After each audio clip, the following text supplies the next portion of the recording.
We were so inspired by what's been going on in the Faroe Islands with all this renewable energy that we really wanted to come and visit this conference. You know, the Faroes, SEV, are obviously a long way forward, so there's the inspiration. We on mainland Europe can learn a lot from island systems and how they work and the specific challenges they have.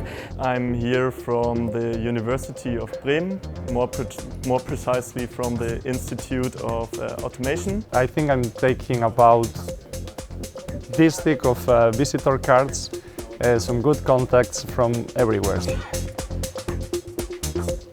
So I'm here to network, I'm here to get to know how you guys solve the issues.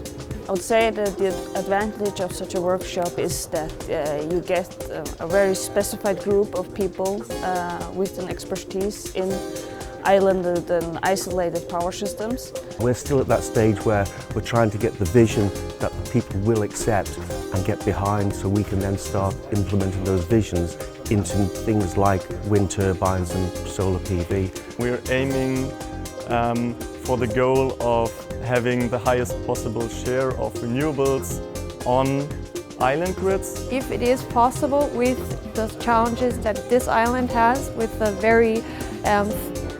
very strong fluctuation of wind and solar, it is also possible in Austria. The results obtained here can be used in larger systems as well. Do we have any questions for John? On the first day we had a study trip to the Minesto installations with this tidal generation. Looks like absolute science fiction.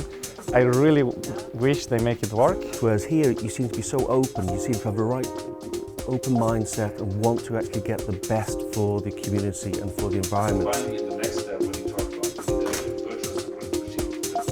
I found it very intriguing and very creative on how people solve the challenge of increasing implementation of renewables. And yeah, tomorrow we have the final trip to the island of, and I hope I pronounce it properly, Faroe.